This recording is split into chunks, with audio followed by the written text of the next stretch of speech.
Usapang totoo, walang preno. You under Vlogcaster, real talk lang, walang plastikan. Magandang araw mga ka-Wonder, welcome back sa ating YouTube channel, Wonder Vlogcaster po. Kamusta po kayo mga ka-Wonder? Medyo pahapon na po ako na nakapag-vlog Kasi tayo po may appointment kanina at dumiretso rin tayo kanina sa SM Fairview. At meron tayong magandang balita mga ka-Wonder. Na ito'y bunga, dulot ito nung gaganap na impeachment dyan, itong preliminary impeachment hearing, dyan sa Kamara. Ito'y pinangungunahan of course ng mga Committee on Justice dyan sa House of Representatives. At alam na natin, nung napanood natin yan, meron diyang isang komedyante, na itong ang pangalan nito, itong si Marcoleta, si Paulo, na pumapasok siya at panayang saway sa kanya ni Congresswoman Nuistro. Pinapagalitan siya, akala mo hindi congressman, Kasi may mga questions siya that leads to a certain question, na nagmumukha siyang trial, binabanggit niya pa nga trial, sabi ni Congresswoman Nuistro. Hindi ito trial, ito isang hearing, pagdinig. Nung napansin ko yan, hindi ko na siya pinatulan kasi si Paulo Marcoleta lang naman yan, kasi baka wala ring kwenta yung magiging content dyan. Ginawa pa lang content ng iba nating mga content creators. Well, anyway, nakita ko agad doon na mukhang sinasabotage ba nitong si Paulo itong sinasagawang hearing? Well, anyway, hindi siya ang topic natin. Ang topic natin, mga ka-Wonder, ay itong itong rating ni Sara Duterte ngayong first quarter, mga ka-Wonder. But before that, mga ka-Wonder, meron tayong shoutout dito, Shoutout kay Cedric and Ayel, Na-meet ko sila kanina diyan sa SM Fairview at may kasi sa atin may nag-introduce nitong parang credit card, itong Salmon, para siyang Atomy. At naka-register tayo and then nag-subscribe din sila. Thank you for subscribing, si Cedric at si Ayel, Salmon Agent, from SM Fairview. And of course, yung isa pa nating subscriber na si Lando Ferrer, shout out from Quezon. So thank you sa mga subscribers natin and viewers.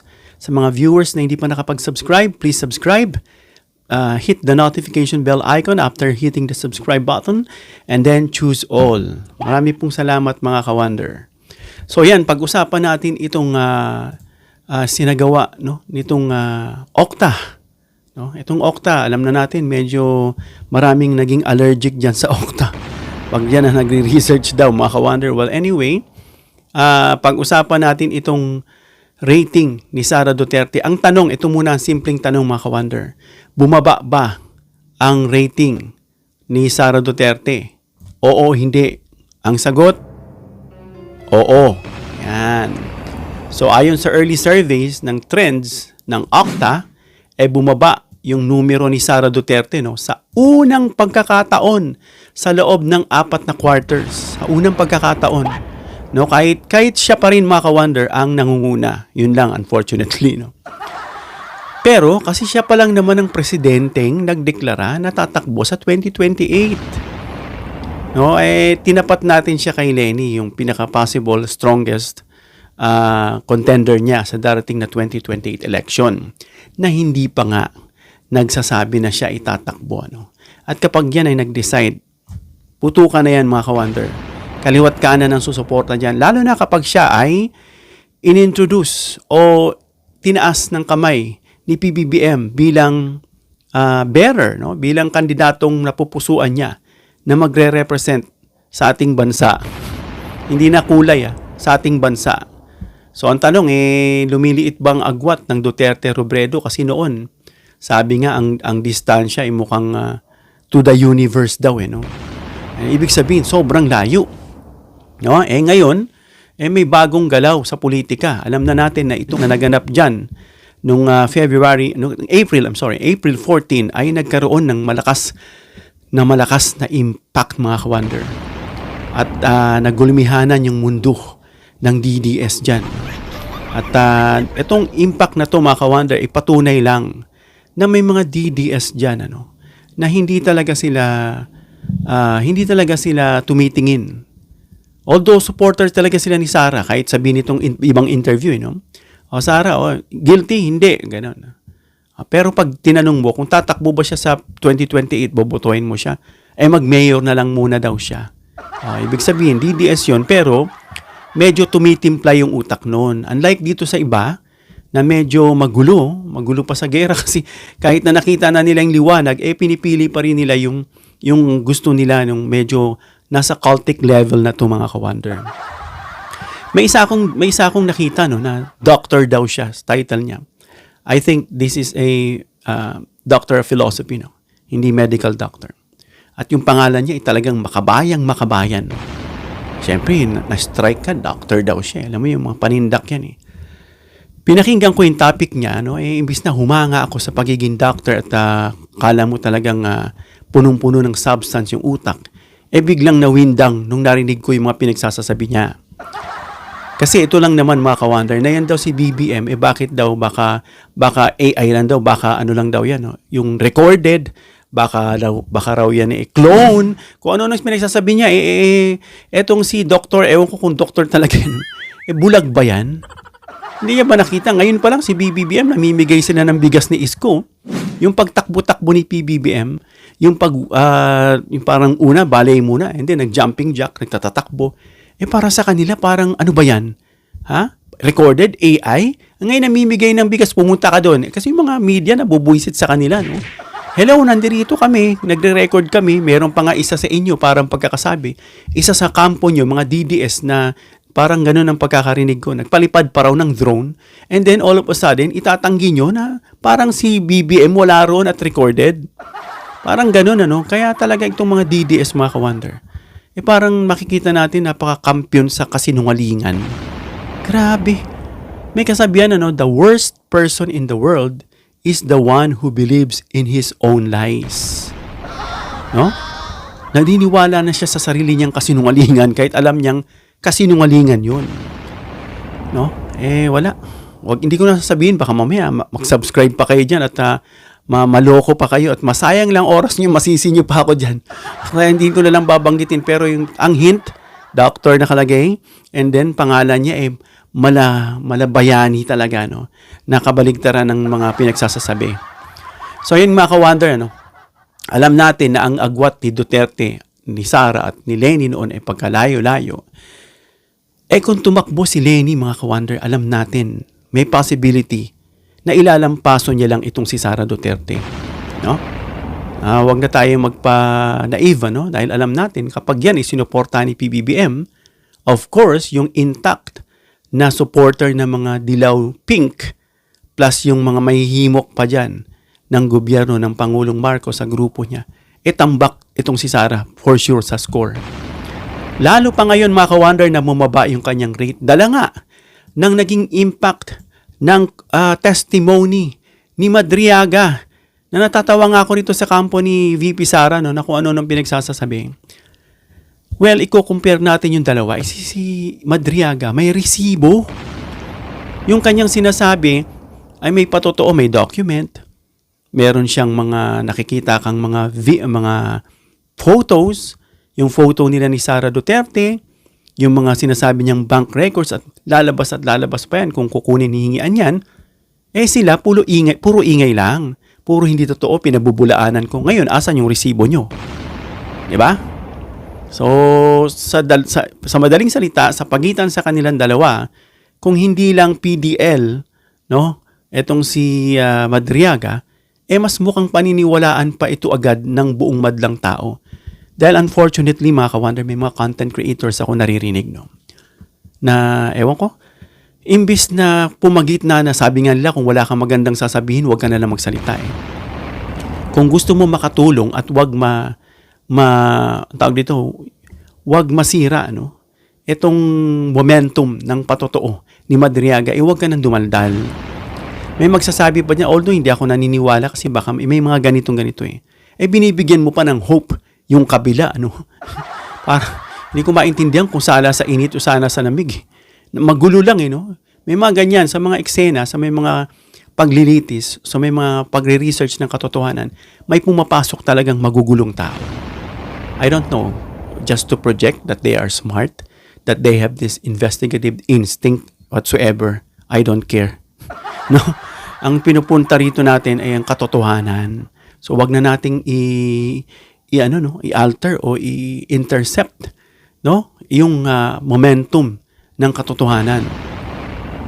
At itong si VP Sara Duterte, mga ka-wonder, alam na natin, nangunguna pa rin yan. Dahil nga, siya pa lang yung pangulo o yung candidate na naglahad na nag-announce na ng kanyang candidacy sa 2028.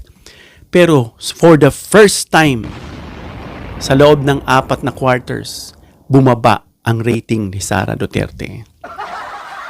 At si Mayor Lenny naman, alam natin, no, malaki ang inangat niya. Kaya na maganda dyan. Partida na, hindi pa yan nag-a-announce na tatakbo siya. At ilan ang inangat? Surprisingly, doble, mga ka-wonder, yung digits. Good news yan, mga ka-wonder. Partida na, hindi pa nag-a-announce yan ng kanyang candidacy sa 2028. Again, mayroon akong narinig kay Mayor Lenny na parang hindi niya naman isinasara. No, actually naka-focus siya as mayor ng Naga, no? At maganda yung takbo. Lately lang nagpunta si PBBM at nag-donate yata ng 500 million para doon sa stadium yata nila, no? At sinabi niya nga, hindi naman niya sinasara yung pinto. Meaning, mga ka-wonder, there is possibility na tatakbo si Mayor Lenny sa 2028 bilang Pangulo. Otherwise, nonsense yung kanyang pagtakbo noon, ano? Yung paglaban niya kay PBBM na vice na nanalo siya. And then tumakbo siyang presidente, tinalo siya ni PBBM. But now, she has all the leverage and the support coming from the supporters, of course, of PBBM. From her own supporters, yung milyon-milyones niya na pink dilaw. And of course, yung pag tinaas siya, susuportahan din yan. No? Nila Isko. For sure yan. Kasi talagang in good terms ngayon ang Pangulo kay Isko. Kay Pacquiao. May mga supporters po yan. No?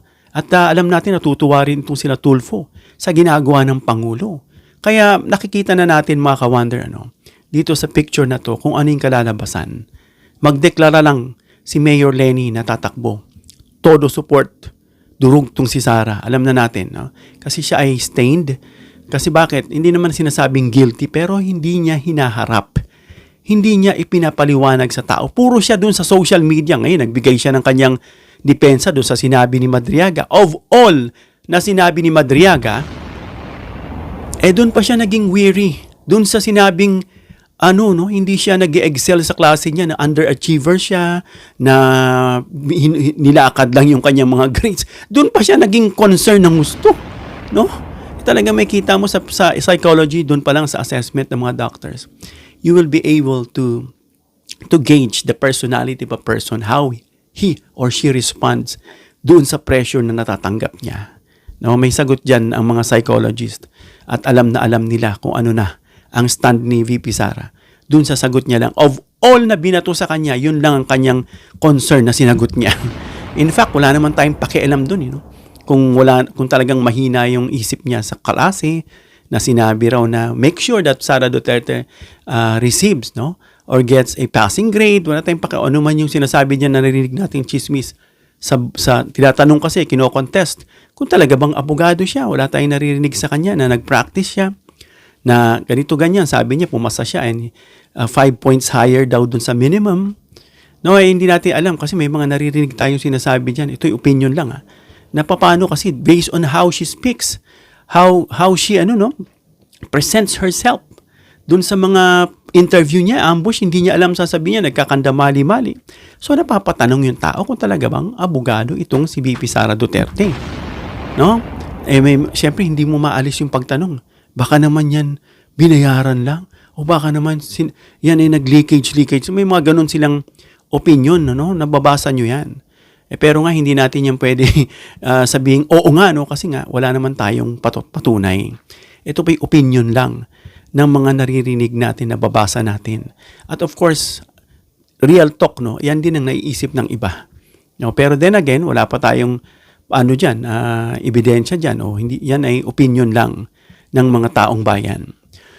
At yun nga, mga ka-wonder, itong Tinatanong pa ba yan? Bakit nagbago yung number? May tanong ditong nabasa ko, no? Bakit daw nagbago yung number? Natural. Ito yung impact ng impeachment hearing, no? Be careful dun sa term natin. Hearing, hindi siya trial. No? Epekto yan dito sa public perception. Yung optics dyan, no? Kaya nito pa ayaw humarap. Kaya kita nyo yung resulta, mga ka-wonder. Diyan sa rating niya na bumaba. Sa loob ng 4 na quarters, first time, bumaba ang rating niya. Habang si Leni Robredo naman ay umangat ng dramatic. Why? Kasi double figures, doble ang inangat niya, mga ka-wonder. No? Kaya talagang naapektuhan itong mga loyalty ng mga DDS dyan kay Sara. At salamat sa inyo dahil pinapatunayan nyo na hindi kayo, kasi yung DDS by level. Meron dyan, hindi alam. Bumoto lang kasi humanga. Pero naluguguluhan pa. Kapag napaliwanagan mo, bawian.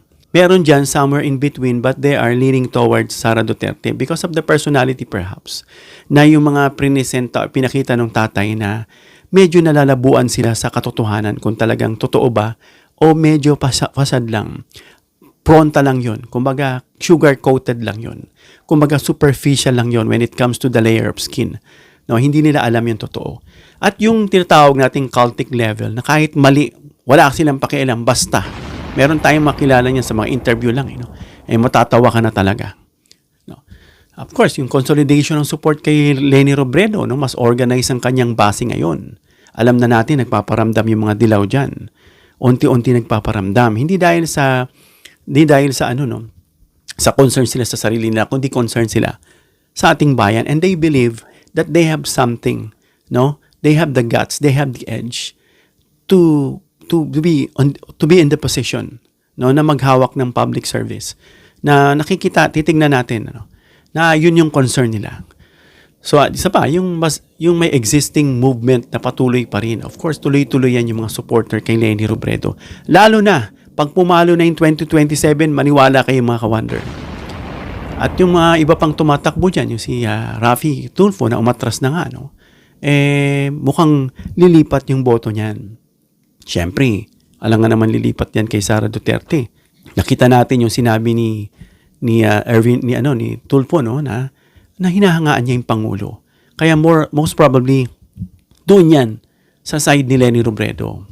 At posible nga, gaya nga sinasabi natin, na napunta na, no, ito doon sa side ni Leni Robredo bilang supporter na niya sa 2028. Kaya, Madam Leni, wag na magpatumpik-tumpik, no, tumakbo ka na. At yung mga ibang survey dyan, yung mga insights dyan, ang mga ibang survey, no, itong Duterte, nasa mid-30% range. Tulfo, second, pero hindi tatakbo. Laging pangatlo lang si Leni. Since hindi natatakbo si Tulfo, nalipat sa kanya. Kaya nga naging double digits. Since na hindi pa naman siya nag-a-announce. Kaya important points dyan, mga ka-wonder, marami pa ring undecided. Yan ang trabaho natin, for those undecided voters, no, na 20% na kailangan magkaroon na sila ng decision before 2028. So malaki ang laban, no? Marami pang pwedeng magbago. Lalong-lalo na kapag yung impeachment na yan, hearing ay naging trial na dito sa Senado. Yan. At may nababalitaan tayo dyan, na inaantay itong pinagmamalaki ng mga DDS sa mga comment section. Intayin na lang natin pag-akyat ng Senado. Kami rin nag-aantay kung ano i-behave ng mga senador. No, halimbawa, nakita nila ang lakas ng probability, no, ng substance nitong mula kay Madriaga, no, na malakas compare dito sa kabila. And yet, parang naabsuelto. Siyempre, mapapaisip ka na niyan, mga ka-wonder, di ba? Kaya nga, may people's court, no? Sabi nga ni Attorney Falsis na itong people's court, they are the ones. Itong mga ito, may mga kinabibilangan din to ng mga justices, professors, mga teachers, mga religious groups, mga sects, at kung ano-ano pa na silang hahabol. Yun ang pagkakasabi dito sa mga nakitaan na umaabuso sa kanilang kapangyarihan at hindi pinaiiral yung batas. No, yun parang ganun ang pagkakasabi ni Attorney Falsis. So mga ka-wonder, no? Ito yung head-to-head race no, at magiging malaking impact, no, when it comes to reality check, na itong survey na ito ay malaking itong hint sa napipintong 2028, mga ka-wonder, at marami pang mangyayari dyan. And then before you know it, no, before 2028 comes, nagbago na ang ihip ng hangin. So hanggang dito lang tayo, mga ka-wonder. Comment down below your opinion para ma-reaction na natin at mabasa. Please give me a thumbs up if you like this video para ma-share ni YouTube sa iba pang viewers. And please share this video para malaman nila na bumaba ang rating ni VP Sara at dumoble ang rating ni Lenny Robredo. And please subscribe, hit the notification bell icon and choose all bilang suporta sa aming mga content creators. Hanggang sa muli, mga ka-wonder. God bless.